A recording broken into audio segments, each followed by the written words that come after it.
தமிழர்களின் number one choice Tamil matrimony. அடகில் இருக்கும் தங்க நகைகளை மீட்டு 10 நிமிடங்களில் பிரைம் கோல்ட் ஹப் மூலம் அதிக விலைக்கு விற்க 7997990028 தொடர்பு கொள்ளவும். ஆதர் நேயர்களுக்கு அன்பு வணக்கம். இந்த சிறப்பு நேர்காணலில் நம்முடன் இணைந்திருக்கிறார் வழக்கறிஞர் பாஜக செய்தி தொடர்பாளர் குமரகுரு அவர்கள். வணக்கம். வணக்கம். அண்ணா யூனிவர்சிட்டி ஞானசேகரன் வழக்கு, அந்த வழக்குல அப்போ உங்களுடைய மாநிலத்தில் இருந்த அண்ணாமலை அவர்கள் மிக கடுமையாக விமர்சனம் வைத்து சாட்டையடி போராட்டம்லாம் நடத்தினாரு. இப்போ அவர் குற்றவாளி அப்படின்னு கோர்ட் நீதிமன்றம் அறிவித்தது. இப்போ இன்னும் தண்டனை தான் அறிவிக்கப்படணும். முதலமைச்சர் வெளியிட்டிருக்கக்கூடிய அறிக்கையில பாருங்க, 5 மாசத்துல விசாரணை முடிச்சு குற்றவாளியை கூண்டில் ஏற்றி அதுக்கான தண்டனை பெற்றுக் கொடுத்துட்டோம், எதிர்கட்சிகளோட விமர்சனம்லாம் தவிடுபொடி ஆயிடுச்சு அப்படின்ட்டு முதலமைச்சர் அறிக்கை கொடுத்திருக்கிறார். உங்களுடைய பார்வை என்ன? பொதுவாக நாங்கள் நம்ம இதில் சிஸ்டமில் என்ன சொல்லுவோம்னா, டிலேட் ஜஸ்டிஸ் டினைட் ஜஸ்டிஸ்வாங்க.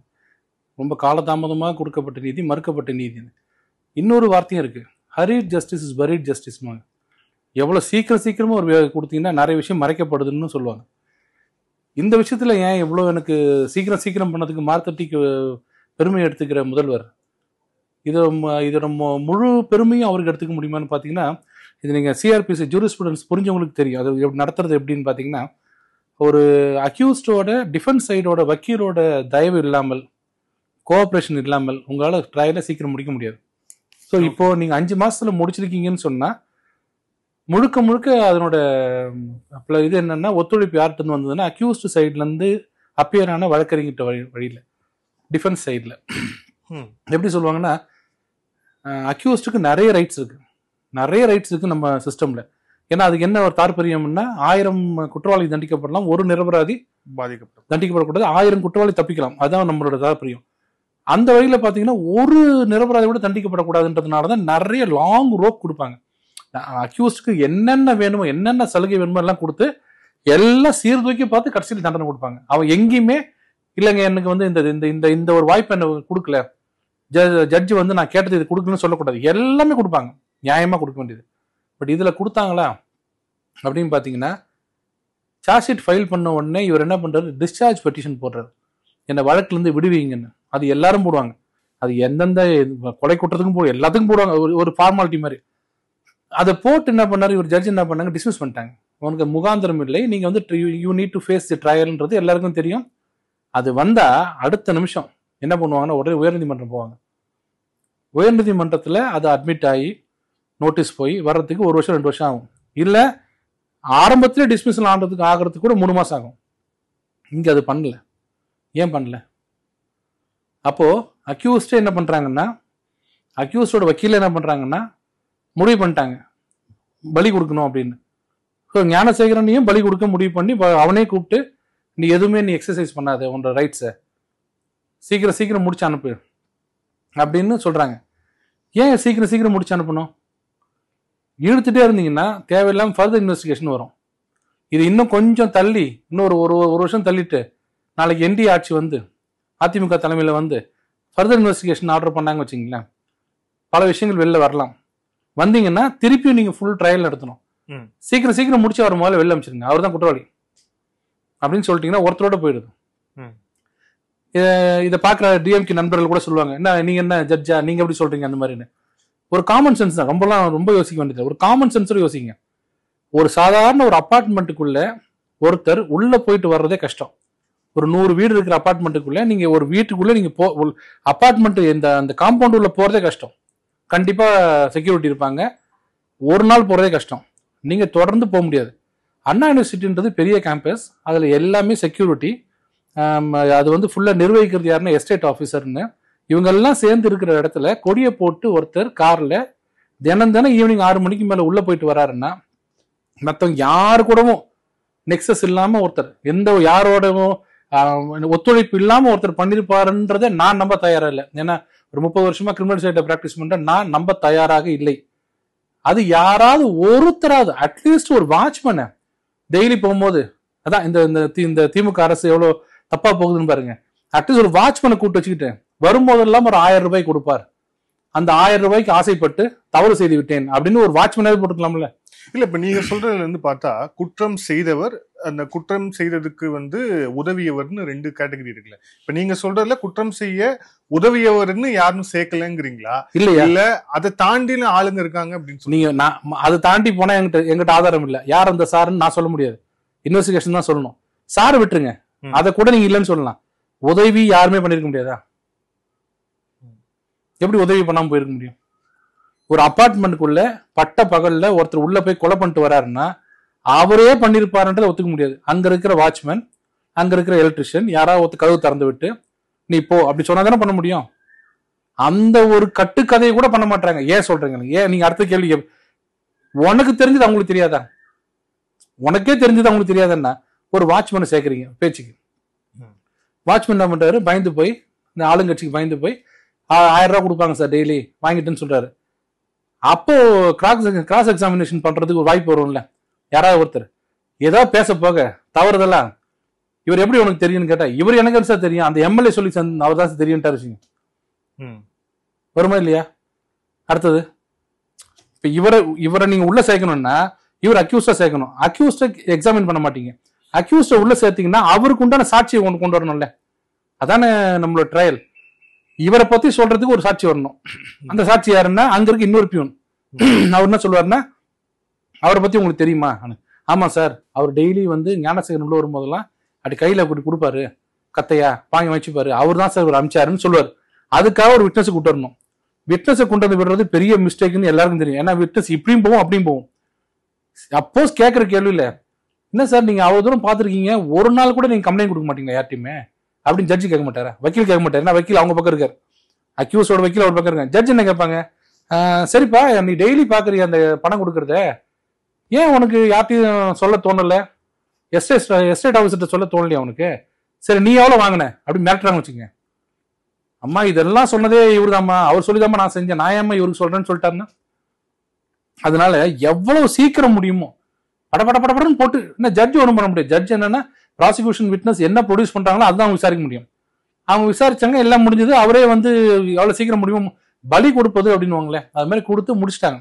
இப்ப இந்த யார் அந்த சார் இல்லை, அதான் எடப்பாடி அவர்கள் சொன்னாரு, நாங்க எப்ப ஆட்சிக்கு வந்தாலும் சரி திரும்ப நான் விசாரிப்போம் அப்படின்னு சொன்னதுதான். அதனாலதான் இவ்வளவு சீக்கிரம் வந்ததுக்கு இதை நீங்க பெருமைப்படாதீங்க. நீங்க ஒரு 10 அக்யூஸ்ல சேர்த்துருந்தீங்கன்னா உண்மையில நான் பாராட்டிருப்பேன். இல்ல இதுல ஞானசேகரன் தரப்பு அவங்களுக்கு அரசுக்கு முழுமையாக ஒத்துழைத்தது அப்படின்ட்டு சொல்றீங்க. அவங்க எந்த சைட்லயுமே அவங்களுடைய என்னென்ன விஷயங்கள் இருக்கோ அதை அவங்க எக்ஸசைஸ் பண்ணலங்கிறீங்க. ஆனா கோர்ட்டும் இதுல கன்வின்ஸ் தான் இருக்கு. இப்ப நீங்க கேட்ட கேள்வியை கோர்ட்டு கேட்க முடியாதா? மகளிர் நீதிமன்றம் கொடுத்துருக்காங்க. சோ அவங்க இதை நீதிபதிகள் இதை கேட்கல. நீ புரிஞ்சுக்கல நான் சொல்றது. அந்த அக்யூஸ்டோட வக்கீல் இருக்காருல்ல, அவர் அம்மா நான் டிஸ்சார்ஜ் போட்டேன், டிஸ்மிஸ் பண்ணிட்டீங்க, 1 மாசம் பொறுங்க, நான் ஹைகோர்ட்டுக்கு போறேன் அப்படின்னு ஹைகோர்ட் அவர் தான் எடுத்துட்டு போனோம், ஜட்ஜ் போன்னு சொல்லுவாங்களா? சொல்ல முடியாது. அப்ப அவங்க அப்படியே ட்ரையல் நடத்துறாங்க. ஏன் நாளைக்கு கேட்க கூடாதுன்னா என்ன மாதிரி நாளைக்கு அவனா கேட்டு போறான்றதுக்காக டிஸ்சார்ஜ் போடுறது வேணும்ட்டு. டிஸ்சார்ஜ் போட்டு டிஸ்மிஸ் ஆகுறது.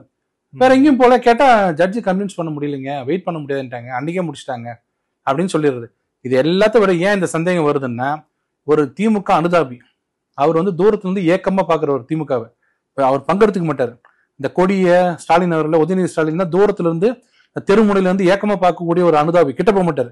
அந்த அனுதாபி வீட்டுல போயிட்டு துணை மேயரும் மந்திரியும் சாப்பிடுறாங்க. ஒருத்தர் வீட்டுல சாப்பிட்டாங்கன்னா அவங்க அனுதாபியான்னு எனக்கு தெரியல. அது அந்த டெபினேஷன்ல வருமானு தெரியல. ஒரு வீட்டுக்கு போய் ஏன்னா கட்சிக்காரங்க வீட்டுக்கு போறதுக்கு அவங்க தவம் கிடக்குறாங்க, மந்திரி என் வீட்டுக்கு வரமாட்டாருன்னு. மந்திரியும் துணை மேயரும் போய் சாப்பிடுறாங்கன்னா அவர் அனுதாபி வீட்டுல சாப்பிடுறாங்கன்னா அப்ப அனுதாபிக்கு அதுக்கு மேல ஒரு இந்த ரத்தீஷ் ஆகாஷ் மாதிரி ஏதோ இன்னும் கொஞ்சம் இன்ஃபுளுன்ஸ் இருக்குன்னு நினைக்கிறேன். அப்பேற்பட்டவருக்கு யாருமே உதவலன்னு சொல்றது எந்த வகையில ஏத்துக்க முடியும்? அந்த மக்கள்கிட்ட வர நீங்களே யோசிங்க. யாருமே இல்லாம தனிநபரா ஒருத்தர் ஸ்பைடர் மேன் மாதிரி சூப்பர் மேன் மாதிரி உள்ள பூந்து இந்த ஒரு 4 வருஷம் 3 வருஷம் எல்லா பெண்களையும் பார்த்துட்டு திரும்பி மிரட்டிட்டு உள்ள வந்துருவாரு. ஆனா யாருக்கும் தெரியாதுங்கிறது எப்படி ஏத்துக்க முடியும்? இதை மார்த்தட்டிக்கிட்டாரு ஒரு முதல்வர், எனக்கு இது எவ்வளவு சீக்கிரம் முடிச்சோம் பத்தியா அப்படின்னு. ஏன் மத்த கேஸை முடிக்க முடியல? இவ்வளவு கேஸ் முடிக்கிறேன், ஏன் பொள்ளாச்சி கேஸ் 5 வருஷம் 6 வருஷம் ஆச்சு? உங்களுக்கு திறமை இருக்குல்ல. திமுக அரசாங்கம் முதல்வர் நினைச்சா, அது உள்துறை வச்சிருக்க முதல்வர் நினைச்சா எப்பேற்பட்ட கேஸ் 5 மாசத்துல முடிக்க முடியும். அப்போ ஒத்துக்கிறாரா? 5 மாசம் முடிப்பாரா? நான் 10 கேஸ் கொடுக்குறேன், அந்த 10 கேஸ் 5 மாசம் முடிப்பாரு பார்க்கலாமா? அது சட்ட சிக்கல்ல இருக்கிற உரிமைகளை அவங்க எடுத்துக்கும் போது நான் எப்படி நோன்னு சொல்ல அப்படிலாம் சொல்லுவாரு. ஏன் பொள்ளாச்சி வழக்கு 6 வருஷம் ஆச்சு, ஏன் இதுல மற்ற வழக்கெல்லாம் இவ்வளவு லேட் ஆகுது? இவங்க நம்ம ஜெயலலிதா அவர்கள் வழக்கு 25 வருஷம் போச்சு. சட்ட ரீதியா இருக்கக்கூடிய சந்தேகம் என்னன்னா, இப்போ ஆம்ஸ்ட்ராங் உடைய கொலை வழக்கு நடந்தது. அதுல இதே மாதிரிதான் சார்ஜ் ஷீட் வந்து போட்டாங்க. ஆனா சார்ஜ் ஷீட் போட்டா கூட வந்து அதுல வந்து ட்ரையல் நடந்து இவ்வளவு வேகமா தீர்ப்பை நோக்கி அது வந்து நகரல. ஆனா இது மட்டும் எப்படி வேகமா வந்து நகர்ந்து? ஆம்ஸ்ட்ராங் கேஸ் கூட விட்டுருங்க. இப்ப செந்தில் பாலாஜி கேஸ்ல இருக்குல்ல 3 கேஸ் 2018-19 போட்ட கேஸ் இருக்குல்ல, அந்த கேஸ் இன்னும் ஆம வேகத்துல இருக்கு. 1000 விட்னஸ் இருக்காங்களே, டப்புன்னு முதல்வரோட சீரிய நேர்பார்வையில டெய்லி வச்சு பண்ணலாம்ல, 10 டிஎஸ்பி எஸ்பியை போட்டு முடிக்கலாம்ல. நம்ம சிஎம் நினைச்சாருன்னா 5 மாசத்துக்கு முடிச்சிருவாரு. அந்த அளவுக்கு திறமையான தகுதியான சிஎம். அவரையும் அந்த அந்த அந்த கண்ணையும் அப்படி திருப்பி மாட்டுறாரு செந்தில் பாலாஜி கேஸ்ல. ஏன்னா செந்தில் பாலாஜி கேஸ்ல முடிச்சா உள்ள போயிடுவார் அவர் செந்தில் பாலாஜி. அவரு அங்க உள்ள போக கூடாது. இங்க ஞானசேகரன் சீக்கிரம் உள்ள போயிடணும். புரியுதா உங்களுக்கு? ஞானசேகரன் சீக்கிரம் உள்ள போறது விரும்புது, செந்தில் பாலாஜி உள்ள போகாத விரும்புது. அப்போ இவர்கிட்ட இருக்கிற உள்துறையை கூப்பிட்டு, சிபிசிஐடி சிசிபிஐ கூப்பிட்டு, எதுக்காக 1000 பேரை கொடுத்த விக்டிம்ஸை செந்தில் பாலாஜி கேஸ்ல ஏன் அக்யூஸ்டா மாத்தினீங்க? டிலே பண்றீங்களா? என் ஆட்சியில் 5 மாதம் தான் ஒரு கேஸுக்கு, உடனே எல்லாம் மாத்துங்கன்னு சொல்லலாம்ல. யாரையும் அது ஒண்ணுமே சொல்லாம இருக்காரு. இப்ப இந்த காணொலி பார்த்தே அவர் சொல்லட்டுமே, இல்ல நான் நாளில இருந்து அந்த 1000 பேர் அப்படியே நான் விட்னஸ் மாத்திரேன்னு சொல்லுங்க. மாத்த மாட்டாரு. ஏன்னா செந்தில் பாலாஜி உள்ள போக கூடாது. ஞானசேகரன் தனியா உள்ள போயிடணும்.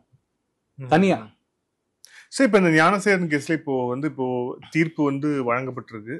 குற்றவாளி நிறுவனம் ஆயிடுச்சு. தண்டனை மட்டும் தான் இன்னும் பாக்கி இருக்கு. சோ இப்ப இந்த இதுல வந்து அதிகபட்ச தண்டனை அப்படிங்கிறது 7 ஆண்டுகள் இருக்குமா, அதுக்கும் மேல இருக்கும்? இல்ல, அதிகமா இருக்கு. ஏன்னா 10 வருஷத்துக்கு மினிமம் இருக்கு. ஏன்னா வந்து இதுல என்ன போட்டிருக்காங்கன்னா, ஃபோர்ஸை பயன்படுத்தி ரேப் பண்ணிருக்காருன்ற மாதிரி போட்டிருக்காங்க. அப்படின்னா நார்மலா வந்து இப்போதான் ரீசெண்டாக தான் டெத் எல்லாம் கொடுக்கலாம், லைஃப் அண்ட் டெத் கொடுக்கலான்றது வந்து வெஜிடேட்டிவ் ஸ்டேட்டுக்கு, அதாவது அவங்களால அந்த பெண் வந்து இனிமேல் வாழ்க்கையே வாழ முடியாதுன்ற மாதிரி தான் வரும். இந்த மாதிரி கம்பல்சிவ் ரேப் எல்லாம் வந்து மினிமம் 10 இயர்ஸ், அவங்க 10 இயர்ஸ் மினிமம் கொடுப்பாங்க. ஆனால் அதிகபட்ச தண்டனை தான் கொடுப்பாங்க. மேலே போனாலும் அவர் சீக்கிரம் அப்பீல் போவார், அப்பீலும் சீக்கிரம் முடிஞ்சிடும், எல்லாமே சீக்கிரம் முடிஞ்சிடும் அந்த கேஸில். ஓகே, சரி. இப்போ இந்த அடுத்த விஷயம் போனோம் அப்படின்னா, டாஸ்மாக் வழக்கு. நம்ம ஏற்கனவே விரிவா வந்து பேசியிருக்கிறோம். அந்த டாஸ்மாக் ஊழல், அதுக்கப்புறம் அமலாக்கத்துறை வந்தது, அப்புறம் உச்சநீதிமன்றம் வந்து இடைக்கால தடை விதித்தது அப்படின்னு சொல்லிட்டு. இப்போ இதுக்கு நடுவுல தமிழக முதலமைச்சர் டெல்லி பயணம் அமைந்தது. நித்தி ஆயோக் கூட்டத்தில் பங்கேற்க போனார், பிரதமரையும் சந்தித்தார். ஸோ வெளியே வரக்கூடிய ஸ்பெகுலேஷன்ஸ் என்னவா இருக்கு அப்படின்னா, அந்த டாஸ்மாக் வழக்கு அடுத்த கட்டத்துக்கு நோக்கி நகரக்கூடாது அப்படிங்கிறத அதுல இருந்து வந்து எங்களுக்கு எந்த விதமான பாதிப்பும் இல்லாம இருக்கணும்னு சொல்றதுக்காக ஒரு காம்ப்ரமைஸ் பேசி தான் போயிருக்கிறாரு முதலமைச்சர் அப்படின்னு வந்து ஸ்பெகுலேஷன் வெளியே வந்து வருது. இதை முன்னிறுத்தி தான் அவர் வந்து சந்தித்தார் அப்படின்னு வருது. உண்மையில இப்ப என்னன்னா, இப்ப பொலிட்டிக்கலா கேட்கறத தாண்டி சட்ட ரீதியா அந்த மாதிரி நினைச்சாலும் வந்து ஸ்லோ அப் பண்ண முடியுமா உங்களுடைய பார்வை? இல்ல, அவங்க திமுக காரங்களும் என்ன சொல்றாங்கன்னா, நிதி ஆயோக் கூட்டத்தை கலந்துக்கிட்டு நிதி அதிகமாக கேட்க தான் போயிருக்காங்கன்றாங்க. நம்ம எதுக்கு தேவையில்லாம அவர் காம்ப்ரமைஸ் பண்ணாருன்னு பொதுவாக சொல்றதெல்லாம் நம்ம நம்ப வேண்டியதில்லை. காம்ப்ரமைஸ் பண்றதுக்கு அங்க ஒத்துக்கணும் இல்லை, காம்ப்ரமைஸ் நினைச்சாலும் இதில் பண்ண முடியாது இல்லை. ஏன்னா எல்லாமே போன் பை ரெக்கார்ட்ஸ்ல இருக்கும்போது நீங்க காம்ப்ரமைஸ் பண்ண முடியாது. நீங்க இப்ப எடுத்தது விசாகன் அவர்கள் எடுத்ததுல முழு எல்லா கன்ஃபெஷனும் அவர் எல்லாமே கொடுத்துட்டாரு. அதுல அவர் அந்த வாட்ஸ்அப் சாட்டும் கொடுத்துட்டாரு. யாரெல்லாம் பேசினாங்க, சேட்டை யாரெல்லாம் பேசினாங்க பாத்தீங்கன்னா இவங்க எல்லாம் வராங்க, ரதீஷ் எல்லாம் வராங்க, எல்லாமே ரெக்கார்ட்ஸ் இருக்கு. நான் தான் சொன்னேன், சுப்ரீம் கோர்ட் வந்து அவங்க எப்படி கொடுத்தாங்கன்னா, அவங்க நினைச்சிருக்கிறது என்ன, யாரா இருந்தாலும் அப்படிதான் நினைப்பாங்க.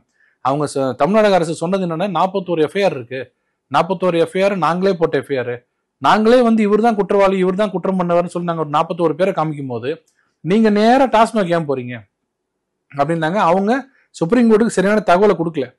அதுதான் இப்ப நம்ம இப்ப கவுண்டர் போடும்போது கரெக்டா அதை கொடுத்துட்டா சுப்ரீம் கோர்ட் அது என்ன பண்ணுவாங்க, கண்டிப்பா ஸ்டே வெக்கேட் பண்ணுவாங்க. எப்படின்னு கேட்டா, அவங்க நினைச்சிட்டு இருக்கிறது என்ன, ஒரு சாதாரண ஒயின் ஷாப்ல XYZ வாங்கின பணத்துக்கு எஃப்ஐஆர் போட்டாங்க. அவங்க வாங்கின பணத்துக்காக நேரம் நீங்க இதுக்கு போவீங்களா, அங்க டாஸ்மாக் எம்டிட்ட போவீங்களா? ஒரு ரேஷன் கடையில வந்து ஒருத்தர் தப்பு பண்றாரு, 1 கிலோ அரிசி போடுறது 1/2 கிலோ போடுறாரு, 1/2 கிலோ போட மாட்டேங்கிறாரு. அவங்க போய் கம்ப்ளைண்ட் பண்றாங்க. அந்த குப்புசாமி மேல ஒரு எஃப்ஐஆர் இருக்கு. அதான் அவர் மேல எஃப்ஐஆர் வச்சு நீங்க நேரம் டியூசிஎஸ் சேர்மன் பாப்பீங்களான்னு கேக்குறாங்க. ஆனா இது அப்படியே உல்டாவா பார்க்கணும். ஒரு இடத்துல 10 ரூபா வாங்கியிருந்து அந்த இடத்துல அவர் கொடுக்காம இருந்தா எஃப்ஐஆர் கரெக்ட். ஆனால் இங்க அப்படி இல்லை, ஒரு கடையிலையும் 10 ரூபா வாங்கி அது கரெக்டா யூனிஃபார்மா வாங்கும் போது அப்ப அதுக்கு மேல ஒருத்தரோட இன்வால்மெண்ட் இருக்கு. கரெக்டா? டிஸ்ட்ரிக்ட்ல மட்டும் தருமபுரியில மட்டும் வாங்கினா தருமபுரி டிஸ்ட்ரிக்டோட டாப்ல சம்மந்தம் இருக்கு. தமிழ்நாடு முழுக்க வாங்கினீங்கன்னா தமிழ்நாடு முழுக்க இருக்கிற ஆள்பவர் மேல ஒரு அவர் நினைச்சாதான் பண்ண முடியும். கரெக்டுங்களா? இல்ல ஒரு செகண்ட் போன் பண்ணி இந்த மாதிரி கம்ப்ளைண்ட் வருது அப்படின்னா தொலைச்சிருவானு மாத்தணும் அப்படின்னு எவ்வளவு நேரம் ஆகும் மாத்துறதுக்கு? மாத்த முடியாது.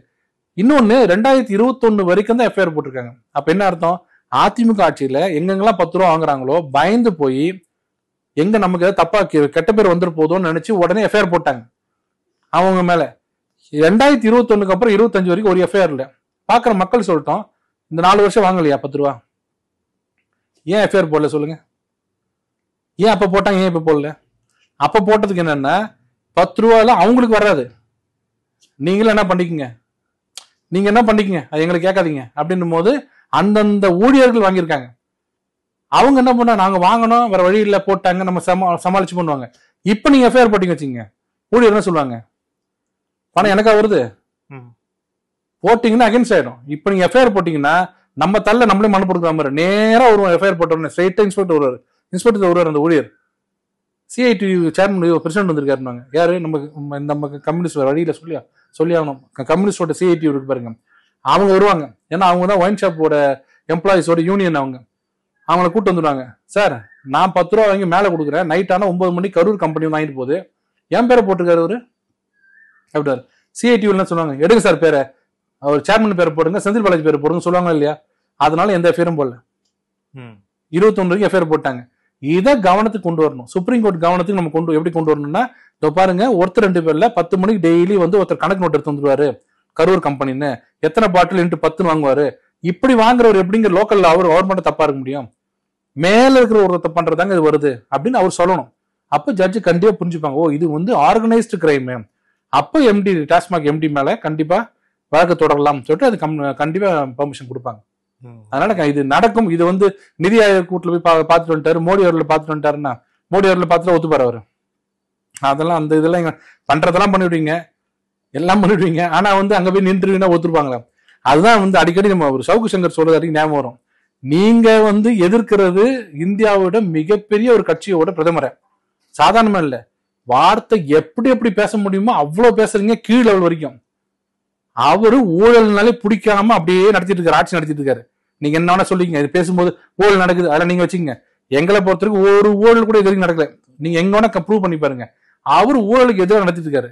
நீங்க அவரை எதிர்க்கணும்னா அட்லீஸ்ட் ஊழல் பண்ணாதாவது எதிர்க்கணும். நான் ஊழல் என்ன வேணா பண்ணுவேன், ஆனா ஒன்ன எதிர்ப்பேன், சும்மா விட்டுவாரு அவருன்னு. கரெக்டான வார்த்தை. நீங்க ஊழலை எதிர்த்து பண்றவரை நீங்க அவரோட சுத்தமா இருக்கணும்.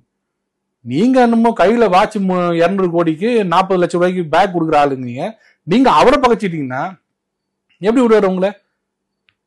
அதை விட்டாருன்னா அவர் இத்தனை நாள் அவரு ஊழலுக்காக அவரு தவமா இருந்து ஒரு ஆட்சி நடத்துறாரு, அதெல்லாம் வேஸ்டா போயிடாது.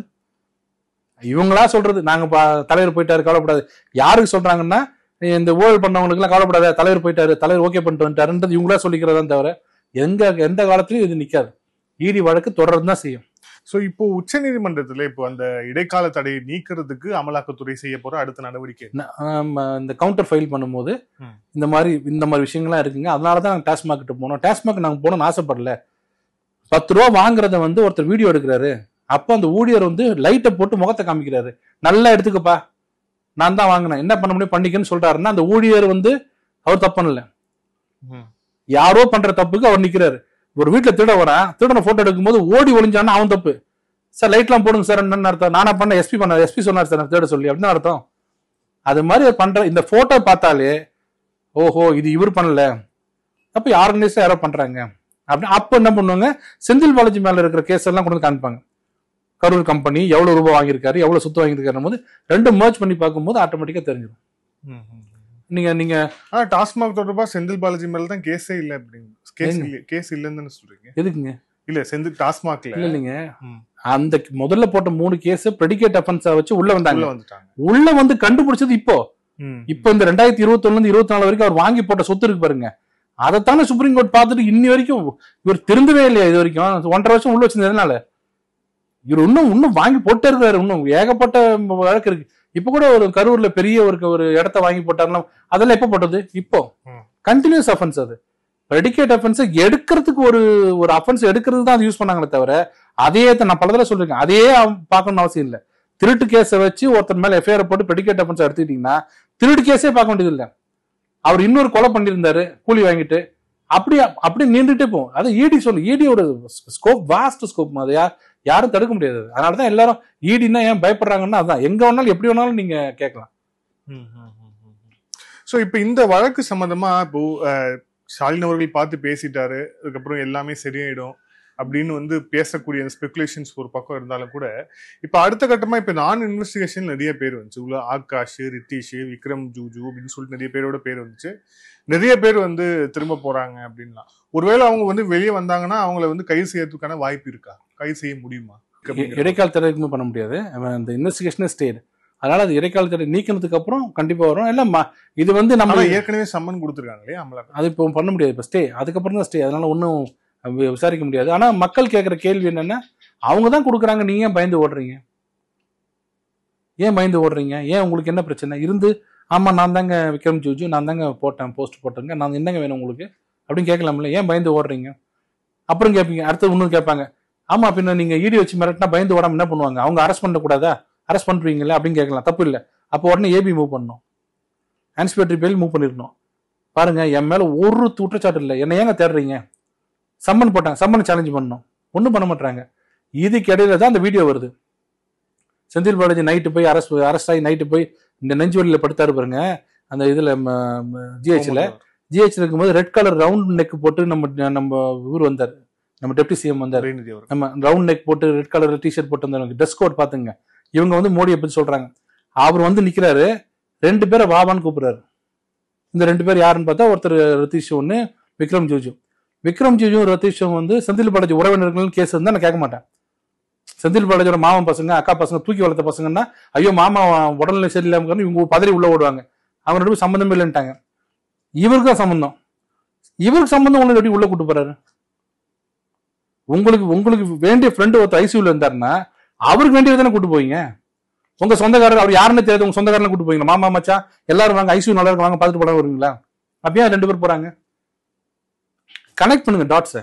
அந்த 2 பேரும் போய் எல்லா இன்ஸ்ட்ரக்ஷன் வாங்கிட்டு வராங்க. தம்பி நான் இப்போ அரெஸ்ட் பண்ணிட்டேன், இன்னும் எப்படி 1 வருஷம் ஆகும் என்ன போட்டு வெளில வர்றதுக்கு. அது வரைக்கும் நீங்க என்னென்ன பண்ணணும்னா, ஏன்னா அது பரம்பரை செய்யற ஒரு பெரிய தொழில் இல்லை தம்பி, பல கோடி இன்வெஸ்ட் பண்ணி நான் ரியல் எஸ்டேட் எல்லாம் பண்ணிட்டேன், சைன் ஒன்னா வாங்கிக்க, ஏன்னா பெரிய சாம்ராஜ்யம், வாங்குறது லஞ்சம். அதுக்கு என்ன கரூர் கம்பெனி நீ பாத்துக்க, இந்த பாட்டில் நீ பாத்துக்கன்னு சொல்லி ஸ்கெட்ச் போட்டு கொடுத்துருக்காரு அன்னைக்கு ஒரு 3 மணி நேரம். அதுக்கப்புறம் தான் இவங்க மேல அலிகேஷன். இப்ப எல்லாம் கனெக்ட் பண்ணி பாருங்க. ஏன்னா யாருமே தெரியலன்னு சொல்லல இது வரைக்கும். உதயநிதி ஸ்டாலின் ஒரு இடத்துலயாவது இடி மோடி அப்படின்னாரு.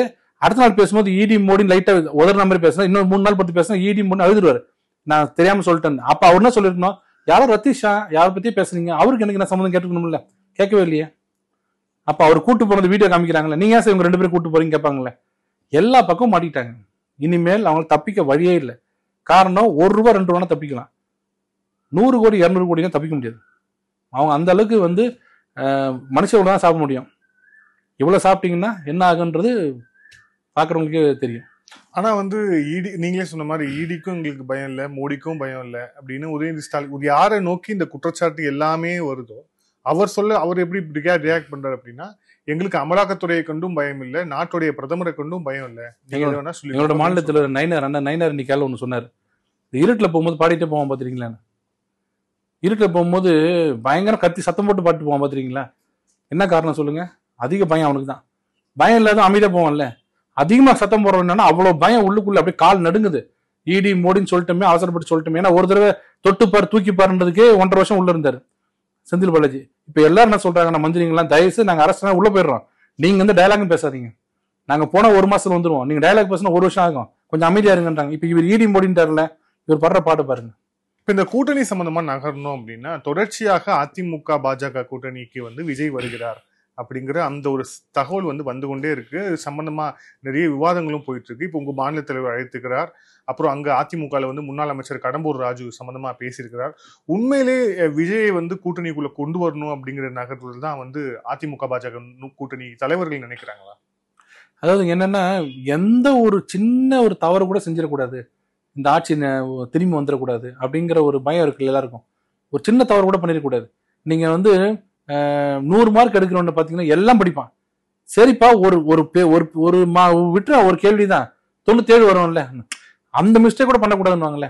அந்த மாதிரி எல்லா கட்சியும் என்ன சொல்லிக்கிறா, திமுக திரும்பி வந்துடக்கூடாது. நீ பண்ண மிஸ்டேக் நாளைக்கு சொல்றது அர்த்தம் கிடையாது. எல்லாம் சேர்த்து பண்ணிக்கலாம். விஜய் இருந்தா கூட விஜய் ஒத்த கருத்து உடையவர் தானே, கூப்பிடுங்க, கூப்பிடுறது என்ன தப்பு, வராம இருக்கிறது அவர் இஷ்டம். நான் கூப்பிடுறோம் வாங்க. ஏன்னா நீங்க உங்களோட எதிர்ப்பு யாரு? நேற்று கூட பாருங்க, எங்க மேல கோவத்துல இஷ்டத்துக்கு பேசினார். நான் பிஜேபியும் சரியில்லை, திமுக சரியில்லைன்னு. நேற்று அவங்களோட நிர்வாகி ஒரு லேடியை போட்டு அடிச்சிருக்காங்களா இல்ல? இது மாதிரி எங்கேயாவது ஒரு இடத்துல நடந்திருக்குமா அதிமுக ஆட்சியில் எங்கேயாவது? அப்ப அவருக்கு புரியணும் யாரு மோசம்ன்றது, யார் ஆட்சிக்கு வரக்கூடாதுன்றதை அவர் புரிஞ்சுக்கணும்ல. வரணுன்றத வரக்கூடாது யாரும் புரிஞ்சுக்கணும். அப்ப திமுக வரக்கூடாதுன்றது எல்லாரும் கரெக்டா இருக்கும். அப்ப நம்ம பேசுறது அவரு இஷ்டம், யாரும் கம்பல் பண்ணி கொடுக்க முடியாது. எங்க மாநிலத்தில் நயனார் என்ன சொல்றாருன்னா, நான் கூப்பிடுறோம், எங்களோட ஆசையை வாங்கன்னு, ஒன்னும் தவறு இல்லை. ஏன்னா புதுசா கட்சி ஆரம்பிச்சிருக்காரு. இல்ல, ஆனா அவர் தான் முதல் மாநாட்டிலே பாஜகவை எதிர்த்து மேடையில பேசிட்டு திருப்பி அந்த கூட்டணிக்குள்ள எப்படி வருவார் அப்படின்னு ஒரு கேள்வி இருக்குல்ல. அதாவது அவர் என்ன பேசினாரு, முதல் மாநாட்டில் என்ன பேசினாருன்றது எல்லாருக்கும் தெரியும். அவர் பேசுறதை வச்சு பாத்தீங்கன்னா தனியா ஒரு கட்சியே தேவையில்லை. இது என்னோட கட்சி, என் கட்சிக்கு சில கொள்கைகள் உண்டுன்னு சொல்லல. அவர் அத்தனையுமே திமுகவை காப்பீடு சொன்னார். ஆனா சொல்லும் போது திமுக எதிரி, பாஜக எதிரின்றது ஃபேஷன். ஆரம்பிச்ச உடனே பாஜக எதிரி அப்படின்னு சொல்லுங்க. ஏன்னா சிறுபான்மை ஓட்டு வரணும்னு, அவரே ஒரு சிறுபான்மை சமூகத்தை சேர்ந்தவர். அவர் என்ன பண்ணார், பாஜக ஆதரிச்சுட்டா அப்புறம் தான் கூட இருக்கிறவங்களே எல்லாம் திட்டுவாங்கல்ல. அதனால அவர் எப்பவும் போல ஒரு போற போக்குல ஒரு எதிர்ப்புனாரு. ஆனா அவர் கன்வின்ஸ் ஆகணும், அவரும் கன்வின்ஸ் ஆகணும், அவர் சார்ந்து இருக்க சமூகமும் கன்வின்ஸ் ஆகணும். சும்மா இந்த போதத்தை காமிச்சு பயமுறுத்தி கடைசியில் எங்கடா முடிஞ்சதுன்னு கேட்டா ரத்தீஷ் கிட்டையும் விவேக் ஜூஜுட்டு தான் முடிஞ்சது. நான் நினைச்சேன் பிஜேபி உள்ள வரக்கூடாது, பேய் உள்ள வரக்கூடாது, பூதம் உள்ள வரக்கூடாதுன்னு சொல்லிட்டு பார்த்தா இங்க பாலாறும் தேனாரும் ஓடும், மெட்ரோ ரயில் கொடி கட்டி பறக்கும், பசங்க எல்லாம் நல்லா படிப்பாங்க அப்படின்னு நினைச்சோம். இங்க பூதம் வரக்கூடாது சொல்லிட்டு இவங்க ஃபுல்லா யாருன்னா பேக் 40 லட்ச ரூபாய் கொக்கைன்னு இதுல போகுது. இதான் சிறுபான்மை மக்கள் யோசிக்கணும். நம்மள வேற மாதிரி மடைமாட்டி விட்டுட்டு வராங்க பூதம் வருதுன்னு சொல்லிட்டு இவங்க என்ன பண்றாங்கன்னு பாத்தீங்கன்னா, இவங்க முழுக்க தான் குடும்பம் தான் வளருது. 20,000 30,000 கோடின்றாங்க, எத்தனாயிரம் கோடி உலகத்துக்கே தெரியல. அப்ப நம்ம முடிச்சுக்கணும். இனிமேலும் இஸ்லாமியர்களும் கிறிஸ்தவர்களும் என்ன பண்ணணும்னா, நம்ம பிளைண்டா அன்கண்டிஷனலா சப்போர்ட் பண்ணக்கூடாது டிஎம்கேவை. அவங்க நம்மள மிஸ்யூஸ் பண்றாங்க, டேக்கன் ஃபார் கிராண்டட் நினைக்கிறாங்க, அப்படி பண்ணக்கூடாது. நம்ம சீர்தூக்கி பார்க்கணும், யார் உண்மையிலேயே சிறுபான்மைக்கு கரெக்ட் நல்லது பண்றாங்க கெட்டது பண்றாங்கன்னு. நாங்க நல்லது பண்றோமோ இல்லை கெட்டது பண்ணிருக்கோம்னு யோசிக்கணும்ல. என்ன கெட்டது பண்ணிருக்கோம், ஏதாவது ஒண்ணு சொல்லுங்க, நீங்க இதுல பண்ணிட்டீங்க. ஒண்ணு இல்லையே, எல்லாமே நல்லது தானே பண்றோம், சட்டப்பூர்வமா உங்களுக்கு வேண்டியதை பண்றோம். அது சில பேருக்கு பிடிக்கணும், என்ன பண்றது, 370 வேணான்னு சொல்றது சட்டப்பூர்வமான நடவடிக்கை. அது மாதிரி யோசிங்க. இன்னைக்கு காஷ்மீர் எப்படி இருக்கு, முத்தலாக்ன்ற உங்க சகோதரிகள் எப்படி இருக்காங்க, உங்க மனைவி பார்க்காதீங்க, உங்க சகோதரிகள் எப்படி இருக்காங்க, உங்க அம்மா எப்படி இருக்காங்க, இதனால எவ்வளவு படம் நடிச்சிருக்காங்கன்னு பாருங்க. சிஏஏன்னாங்க, ஒருத்தர் கூட இந்தியாவில ஒருத்தர் கூட சிட்டிசன்ஷிப் இழக்கல. அப்ப இவங்க எல்லாம் சொல்றது பொய்யா? இப்ப லேட்டஸ்டா வந்திருக்குது நம்ம இந்த வக்ஃப் போர்டு சட்டம், புட்டு வைக்கிறோம். என்ன சொல்றோம், உங்க சொத்து என்னன்னு அதுல லோட் பண்ணுங்கன்னு சொல்றோம். உங்க வீட்டுல இருக்கிற சொத்து என்னன்னு டிஜிட்டல்ல அப்லோட் பண்ணுங்க, உங்க அண்ணன் தம்பி தெரிஞ்சுக்கிட்டோன்னு சொல்ல தப்பாங்க. ஆனா நீங்க என்ன சொல்றீங்க, என் சொத்து என்னன்னு காமிக்கவே மாட்டேன், எந்த சொத்தம்னா கை வைப்பேன்னு சொல்றது நியாயமா இருக்குமா? அப்போ எல்லாம் விவாதத்துக்கு உட்பட்டு தானே. இன்னுமா நீங்க நம்புறீங்க டிஎம்கேவை? இஸ்லாமியர்களுக்கு ஏத்த கட்சி டிஎம்கே தான்.